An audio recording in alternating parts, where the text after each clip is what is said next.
ज़ैन बेटा, तुमने जिस तरीके से उन बेचारी लड़कियों का साथ दिया है, ये देख के मैं काफ़ी ज़्यादा हैरान हूँ कि इस ज़माने में भी कोई इस जैसे लोग होते हैं। मैं विश बहुत ज़्यादा खुशनसीब है जिसको तुम्हारे जैसा शौहर मिलने वाला है।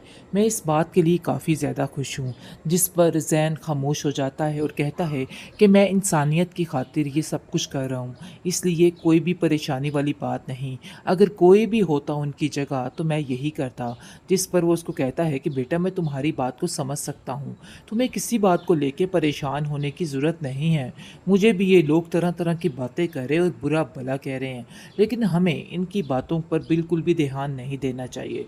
ये बात सुनकर उसकी बीवी कहती है कि आपको तो अपनी बेटी के अलावा और कोई नज़र ही नहीं आता है। अब तो आपकी बेटी भी इस चीज़ के बारे में कह रही है कि आप माँ नूर का कुछ ज़्यादा ही ध्यान रख रहे हैं। आपको ऐसे कर रहे हैं जैसे आपकी सगी बेटी हो। मुझे तो समझ नहीं आ रही कि आखिर आप चाहते क्या हैं? जिसको सुनकर आप देखेंगे कि उसका बाप जो है महविश का, वो कहता है कि तुम्हें शर्म आनी चाहिए। किस कदर घटिया सोच रखती हो तुम हर एक के बारे में। मुझे तो अंदाज़ा ही नहीं था, लेकिन महानूर को इस तरीके से अगर कोई भी करेगा तो मैं उसे बिल्कुल भी माफ़ नहीं करूँगा। मेरे लिए वो इंसान बिल्कुल नाकाबिले कबूल है, चाहे वो मेरी अपनी बेटी ही क्यों ना हो। तो बेहतर यही है कि आप लोग भी अपने दिल से ये बात निकाल दें कि मैं किसी भी तरह से किसी को तकलीफ़ देने की सोचूँगा। ज़ैन, तुम जो कुछ कर रहे हो ना, बहुत अच्छा काम कर रहे हो और इस चीज़ के लिए मैं तुम्हारे साथ था और हमेशा साथ रहूँगा। बिल्कुल भी परेशान होने की या घबराने की ज़रूरत नहीं है। तुम बेफ़िक्र हो जाओ और जो कुछ करना चाह रहे हो ना, बस वही करते जाओ।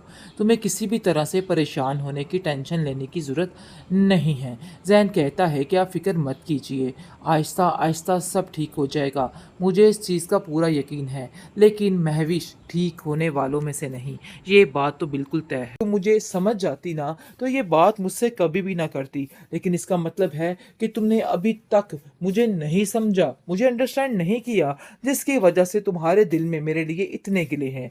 ये सारी दूरियां, इख्तलाफात देखकर महविश का बाप काफ़ी ज़्यादा परेशान हो जाता है और कहता है कि आखिर मैं क्या करूं? मुझे समझ नहीं आ रही कि ये लड़की चाहती क्या है?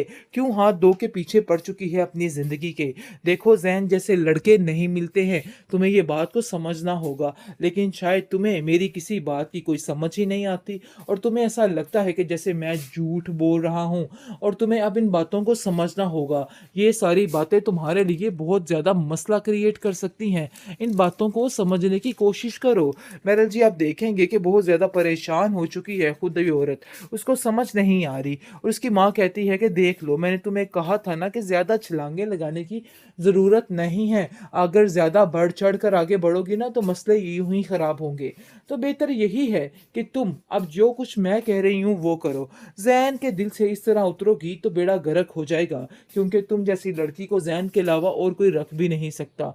तुम्हारे जैसे दिमाग की लड़की बिल्कुल उसी के लिए ही ठीक है। लेकिन जी, आप देखेंगे कि उसकी बातों का रत्ती भर असर नहीं हो रहा किसी बात का भी, और वो मज़ीद ज़्यादा गुस्से में आ जाती है और कहती है कि आप कौन होती हैं मुझे ये सारी बातें समझाने वाली? मुझे किसी की नहीं सुननी है और ना ही मैं आपकी सुनना चाहती हूँ।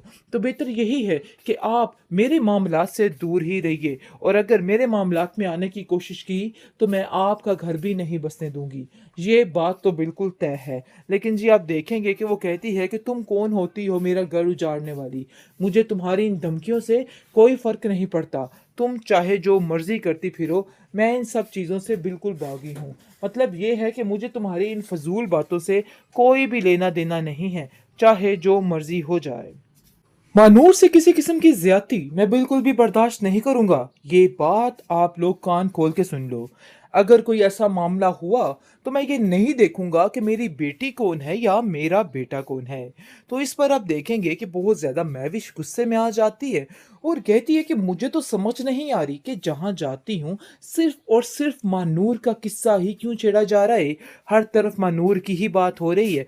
मुझे तो इन सब चीज़ों की बिल्कुल समझ नहीं आ रही है। जिस पर आप देखेंगे कि उसका बाप उसको समझाने की कोशिश करता है कि देखो, तुम भी एक औरत हो और वो भी एक औरत है, तुम्हें बिल्कुल भी शर्म नहीं है, तुम उसके बारे में किस तरह की फजूल बातें करती रहती हो। दानिश की माँ कहती है कि अरे भाई, हकीकत तो यही है, हर कोई उसके बारे में इसी तरह की बातें कर रहा है और वैसे भी वो लड़की बिल्कुल भी ठीक नहीं और काबिल एतबार नहीं है। जिस पर महविश कहती है कि आज आपने पते की बात की है, बिल्कुल ठीक सोचा आपने मानूर के बारे में। उस लड़की का मैंने पता करवाया है, वो वाक़ई में ठीक नहीं है। जिस पर उसका बाप उसको गुस्से से देखता है और कहता है कि तुम्हें शर्म नहीं आ रही कि उस जैसी लड़की के ऊपर तोहमत लगा रही हो। आखिर ये सब कुछ क्या है? क्यों तुम हाथ धो के मानूर का पीछे पड़ चुकी हो? मानूर ने तुम्हारा क्या बिगाड़ा है? जिसको सुनकर वो कहती है कि पता नहीं आप क्यों इसके पीछे पड़ चुके हैं। बात बेबात पर उसकी साइड लेके आखिर आप साबित क्या करना चाहते हैं? क्या आप मुझे बता सकते हैं? उधर जाती हूँ तो ज़ैन सिर्फ और सिर्फ उसके गुण गाता है, लेकिन इस दफ़ा ज़ैन को वो कह ही देगी और कहेगी कि मुझसे ये चीज़ें बिल्कुल भी बर्दाश्त नहीं हो रही। मेरी हर चीज़ बर्दाश्त से बाहर होती जा रही है। तो बेहतर यही है कि तुम भी अपने दिमाग को अच्छे तरीके से अब ठीक कर लो, क्योंकि ये तौर तरीका मुझे बिल्कुल भी पसंद नहीं। एक पराई और गैर लड़की के लिए इतनी हिमायत, आखिर ये सब कुछ क्या है? मुझे तो समझ नहीं आ रही कि आखिर तुम करना क्या चाहते हो और कहना क्या चाहते हो? जिसको सुनकर वो कहता है कि तुम्हें कुछ भी कहने और सुनने की ज़रूरत नहीं है और ना ही समझने की ज़रूरत है। अगर तुम मुझे समझ जाती ना, तो ये बात मुझसे कभी भी ना करती। लेकिन इसका मतलब है कि तुमने अभी तक मुझे नहीं समझा, मुझे अंडरस्टैंड नहीं किया, जिसकी वजह से तुम्हारे दिल में मेरे लिए इतने गिले हैं। ये सारी दूरियां, इख्तलाफात देखकर महविश का बाप काफ़ी ज़्यादा परेशान हो जाता है और कहता है कि आखिर मैं क्या करूं? मुझे समझ नहीं आ रही कि ये लड़की चाहती क्या है? क्यों हाथ धो के पीछे पड़ चुकी है अपनी ज़िंदगी के? देखो ज़ैन, जैसे लड़के नहीं मिलते हैं, तुम्हें ये बात को समझना होगा, लेकिन शायद तुम्हें मेरी किसी बात की कोई समझ ही नहीं आती और तुम्हें ऐसा लगता है कि जैसे मैं झूठ बोल रहा हूँ और तुम्हें अब इन बातों को समझना होगा। ये सारी बातें तुम्हारे लिए बहुत ज़्यादा मसला क्रिएट कर सकती हैं। इन बातों को समझने की कोशिश करो। मेरल जी, आप देखेंगे कि बहुत ज़्यादा परेशान हो चुकी है खुद ये औरत। उसको समझ नहीं आ रही और उसकी माँ कहती है कि देख लो, मैंने तुम्हें कहा था ना कि ज़्यादा छलांगे लगाने की ज़रूरत नहीं है। अगर ज़्यादा बढ़ चढ़ कर आगे बढ़ोगी ना तो मसले यूँ ही ख़राब होंगे। तो बेहतर यही है कि तुम अब जो कुछ मैं कह रही हूँ वो करो। ज़ैन के दिल से इस तरह उतरोगी तो बेड़ा गर्क हो जाएगा, क्योंकि तुम जैसी लड़की को ज़ैन के अलावा और कोई रख भी नहीं सकता। तुम्हारे जैसे दिमाग की लड़की बिल्कुल उसी के लिए ही ठीक है। लेकिन जी, आप देखेंगे कि उसकी बातों का रत्ती भर असर नहीं हो रहा किसी बात का भी, और वो मज़ीद ज़्यादा गुस्से में आ जाती है और कहती है कि आप कौन होती हैं मुझे ये सारी बातें समझाने वाली? मुझे किसी की नहीं सुननी है और ना ही मैं आपकी सुनना चाहती हूँ। तो बेहतर यही है कि आप मेरे मामलात से दूर ही रहिए, और अगर मेरे मामलात में आने की कोशिश की तो मैं आपका घर भी नहीं बसने दूंगी। ये बात तो बिल्कुल तय है। लेकिन जी, आप देखेंगे कि वो कहती है कि तुम कौन होती हो मेरा घर उजाड़ने वाली?